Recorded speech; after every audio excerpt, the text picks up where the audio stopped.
Good morning, traders. I'm Emily Advani, the CEO of the Investment Banking Institute and your host here at NewsWare's Trade Talk. Joining me is trading anchor Bill Olson, who brings more than 30 years of institutional trading experience to our program. At Trade Talk, we provide the facts, themes, and trading ideas for the day ahead. Today is Friday, July 11th. Trade worries have markets pulling back off record highs this morning after all three major indices closed in the green yesterday. The S&P 500 added 17 points, or just more than 0.25% to notch a new record. The Nasdaq inched out a win by 19 points, or 0.09%. Also hitting record territory, the Dow advanced 192 points, or 0.43%. Bill, let's get into Friday's action with what is happening in the markets this morning. Hi, yes, good morning, Emily. Yeah, the market's negative. We're down 0.47%. We were down more, so it's come back a little bit, but we're definitely going to have some negativity this morning. And it really stems around the latest trade developments, and it causes the markets to be on edge because this continuing changing tariff policy, that's a negative for markets. Markets don't like this unknown, and you don't know what you're going to get with Trump. So it's really causing some negative factors in the market right now, and it's being highlighted with the S&Ps, shown in the red, about 0.5% lower this morning. Last night Trump announced that tariffs on Canada will be at 35% effective August 1. Okay, he also indicated that new tariffs on the EU are going to be announced soon. European Union is out there saying we think we have a trade agreement ready to go, so there's some question marks there. India, they say that the trade agreement could be announced anytime soon. But the fact is that there haven't been any trade deals announced. There hasn't. I mean, you only got a framework with London. You got nothing really with China other than you don't really have a trade agreement there. And and the Vietnam one, well, Vietnam doesn't know anything about it. The Trump administration announced it, but Vietnam hasn't commented. But they are kind of saying that they don't know anything about a trade agreement with the U.S. So it really throws into questions: are there any trade agreements in place? And it doesn't look like there are. 90 deals in 90 days. Doesn't seem to have come close. So in lieu of that, they're sending out letters. And by sending out letters, they're going to claim that these letters are the agreements. See, we did the letters. The letters are the agreements. That's not what you led people to believe, but okay. What else do we have? Oh, next week is crypto week. The legislation, there's 3 pending pieces of legislation in front of Congress that they're going to be voting on next week, which is why crypto's been running as of late. But I look at that as kind of the opportunity to start taking gains because crypto will start to be falling after this legislation starts to get voted on. No major economic events out today. On the earnings front, LEVI came out with their earnings, and that's trading higher after a positive report last night. Nothing this morning, but FAST, ticker FAST, Fastenal, they're reporting Monday morning, so that could be interesting. Let's take a look overseas and see the action of what's going on in Europe. And Europe is all in the red. I mean, you got the DAX down 0.82%. That's down 201 points. Wholesale prices in Germany rose by 0.9% year over year in June. That's accelerating from the 0.4% gain that they saw in the previous month. That's not good. The FTSE down 33 points at 0.37%. You look at the UK's GDP, it contracted 0.1% month over month in May. They met the forecast was for a 0.1% expansion, so that's not really great. And the CAC in Paris, I mean, it has come back. It was down over a full percentage point. Now it's only down 66 points or 0.84%. But there is weakness going on in the luxury stocks. There's weakness in the auto stocks. And, that's what, that market is really known for is its luxury stocks. And when they turn red, that market turns red. And then we're turning our attention over to Asia for a moment. And Asia saw a little bit more green than red. So, I mean, that's positive. You look at the Nikkei, it was only down 76 points at 0.19%. It gave up early morning gains due to the tariff concerns. which really are weighing on sentiment on that market. Hong Kong, on the other hand, finished up 111 points at plus 0.46%. EV stocks rose, tech stocks rose. Shanghai and China was flat. Just, it was up 0.1%. Again, gave up early morning gains to finish flat. They got a number of key economic reports coming out over the weekend. And then you get that Politburo meeting that's coming up where they're going to be talking about some Chinese stimulus action. So that could be a possible beneficial announcement that's pending for that market. And then we're turning our attention over oil. And guess what? We're seeing green in oil. Oil's up over 1% this morning. You got WTI at $67.34 a barrel. You got Brent at $69.33 a barrel. That announcement, from President Trump, he said that he's going to make an announcement on Russia next week. Now, the expectation is for new sanctions, that takes oil, off the market, and that will actually lead to higher oil prices. And that's why you're seeing oil move pop higher this morning. The IEA, International Energy Administration, they're projecting that global oil supply will rise 3 times faster than demand this year, which fundamentally suggests an oversupplied market. But the news about the Russian possible sanctions is really what the market is focused on today. But that's what I have for you in terms of morning market update report, Emily. Bill, we seem to be singing the same tune here. As we watch these trade developments, there is cautiousness in the market, but we want to make sure not to miss this other market moving data and information and catalysts. As you pointed out throughout the opening, there are a number of other factors to be watching. One of those is earnings action, which continues to pick up. So, Bill, let's start there. What is going on in terms of earnings action? Sure. Well, let's start off with WDC, WDFC, William David, Frank Charlie. That's WD40. Listen, they beat by 12 cents. They raised guidance. You look at the stock this morning; it's up about 0.4%. Okay. It was expected a bigger move than this. This is a slight move. PriceSmart, that's ticker PSMT, Paul, Sam, Michael, Tom, delivered a beat on higher revenue. Bid offer is much higher than yesterday's close. I mean, so it's like 4% higher. So it looks like they're going to have a good opening. And Levi Strauss, ticker LEVI, Larry Edward Victor India. Stocks up 7.7% this morning because they delivered a 9-cent beat on higher revenue, showing that their direct-to-consumer model is starting to pay off. So Levi Strauss, trading higher. Upcoming Monday morning, you got ticker FAST, Frank Apple, Sam Tom. That's Fastenal. The EPS is 28 cents. Expected move is 5.28% when they release Monday morning, Emily. And Bill, now on to economic events. And even though there isn't a lot going on today, we really have a heavy week of data, Fed speak, following these trade developments. And next week, we do have the latest reading on inflation due out, which will be important. But today, what's going on in terms of economic events? Yeah, I mean, listen, you get the Baker Hughes rig count coming out at 1 p.m. That's really all we have. I mean, yesterday, what really caught my attention was that speech by Fed Governor Christopher Waller that he gave to the Dallas Federal Reserve Bank.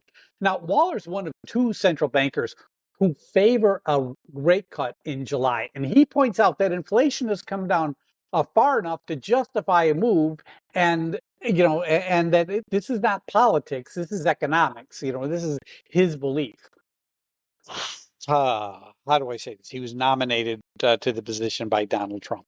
The only other Fed official that is pushing for lower rates is Michelle Baumann. She was also nominated to the Federal Reserve Board by Donald Trump.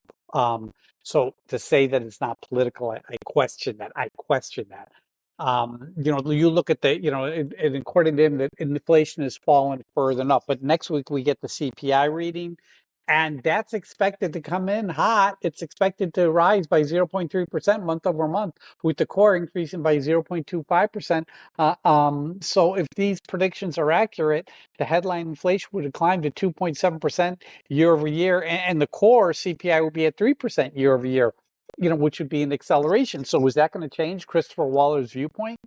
No, he's still going to push for it. But I think we're going to start to see inflation starting to move higher because the stockpiles that occurred prior to the April 1st tariff announcements are going to be dwindled out of the system. And that's when you're going to see these prices increase. So I'm sure that they'll say that the rise in inflation is due to, Jerome Powell not moving fast enough on interest rates. But, the Fed always waits for the data. They don't move ahead of the data. And when they start doing that, I always question it because they need a basis to make their decisions on, not expectations. So, that's what we'll see. So next week, CPI, that's going to be the big one. That's going to be the key economic report next week. But today, Baker Hughes rig count, that's the only report I'm seeing on the calendar, Emily. Bill, and lagging indicators are just that, right? Lagging indicators. So we're following that data and watching what the CPI says next week and data-driven decisions here. One area that isn't lagging is NewsWare. The data and information and headlines coming out through your alerts are in real time. And you're watching things using your NewsWare like merger news, guidance news, shareholders meetings, buyback news, and catalyst calls. You're watching your stocks group together like your FANG stocks and your Dow 30 stocks. So, Bill, what else do you see is possibly moving the markets today? Doing a quick data check, looking at my Dow stocks. I got 3 higher and 27 lower. I'm looking at my FANG stocks. It's mixed, a little pop higher for Amazon and Netflix. Everything else was trading a little lower. You're looking at some of the news behind the tape, and Apple is out there, and they're planning a pipeline of new product releases in 2026. A pipeline of new product releases. Then I look deeper into the story. Oh, a low-cost iPhone, a new iPad. They're not new products. They're just, Apple's not coming out with anything new. They haven't come out with anything new in a very long time, and it's starting to weigh on them. But they're still doing very well because that App Store is just a money machine for them. Amazon, listen, they got that Prime Day. Today's the last day of that Prime Day event. I mean, and it is expected to have record revenue, but signs are pointing to a lack of consumer enthusiasm this year, which makes sense. From what I see, they had to expand it to 4 days so they could say that, hey, we got record revenue from our Prime Day event. They're not going to talk about how they expanded it to 4 days, but they did. So, you're not comparing apples to apples. But it does appear that it's going okay. And then there's out there, JP Morgan is out there with, price target raises. They raised their price targets for Amazon, Google, Meta, and Netflix this morning. So, yeah, that's good to see. I mean, but, you're seeing gains in Amazon, you're seeing gains in Netflix this morning. In terms of Dow Jones 30 stocks, you got to talk about, Air India, that crash on that Boeing plane.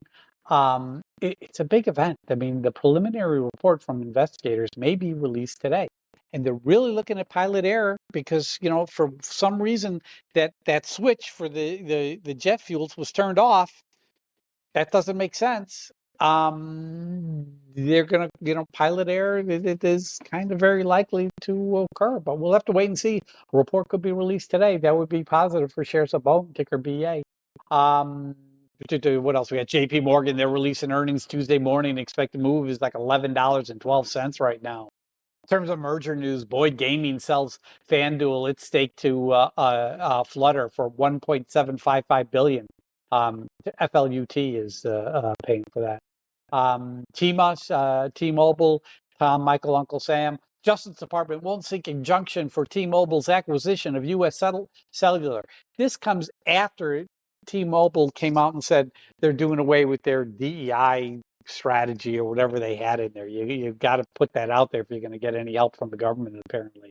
Let's talk PFGC, Paul Frank, Grace Charlie, Performance Food Group.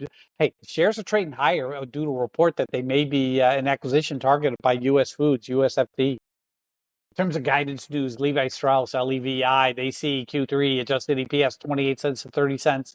Street estimate is 30 cents. WD40, WDFC, they raised their full year 2025 EPS view to 530 to 560. Street estimates 552.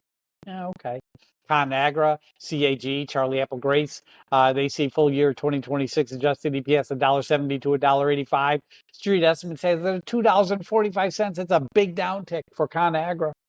In terms of shareholders meetings, Walgreens, WBA, William Boy Apple, they're having a shareholders meeting today, 9:30 a.m. In terms of catalyst calls, ANET, Arista Networks, Apple, Nancy, Edward, Tom, the Citibank opened up a 90-day positive catalyst watch on the stock this morning. That's what I have for you about news hitting the table this morning, Emily. This is the type of data that NewsWare delivers daily. It's factual, it's market moving, and our alerting functions bring it to your attention as it happens. Go to www.newsware.com now and sign up for the trial and see for yourself the benefits that professional Newswire delivers. We've now made it to that time of the show for the Trade Talk pick of the day. Bill, what do you have for us to end this week? I'm going with Fastenal, ticker FAST, Fast, Frank, Apple, Sam, Tom. Listen, earnings are out Monday morning. EPS is 28 cents. Expected move is 5.28%. You look at yesterday's call volume, 1,504 calls traded, 1,504. Now, on the put side, it was 798. Not 2-1, but it's very close to it. Open interest, 47,000 versus 32,000. I like, that's option data looks good. Major brokers been raising price targets, the ones that do follow the stock. So, that's positive. But it's really about the the entry price. I got to say, the stock's trading 43.50 to 43.88. You got a market that's going to open up weak. So you want to adjust that price target down lower. And, honestly, I'm thinking 43 to 43.20. 43.20 was the low of the day yesterday. So I'm going to say 43 to 43.20. I'm still, more than an hour away from the opening bell, but I think that makes sense because I do think we'll see some, a little bit of a pullback this morning in the markets that's going to affect all stocks. So I like Fastenal, ticker FAST, to rebound later in the session and, on Monday morning. So my entry price, 43 to 43.20, Emily. Fast it is today, but we'll see if you're able to get a gain with that one. And coming up, we will do a recap on yesterday's pick of the day before we sign off for the weekend. But ahead of that, let's take a look at the current breaking headlines that have hit the tape in our Hot Off the Press segment. They'll take it away. President Trump is scheduled to leave the White House at 9:30 a.m. Eastern time to go to Texas. He's going to participate in a roundtable event with first responders and local officials at 2:10 in the afternoon. Trump threatens GOP senators ahead of a vote on DOGE cuts. The president has threatened to withhold his endorsements for any Republican senators who oppose the White House package of DOGE cuts. Interesting. Tesla, its battery supplier, is slowing production increases, the report says. Not good. Can't get the batteries, you can't sell the cars.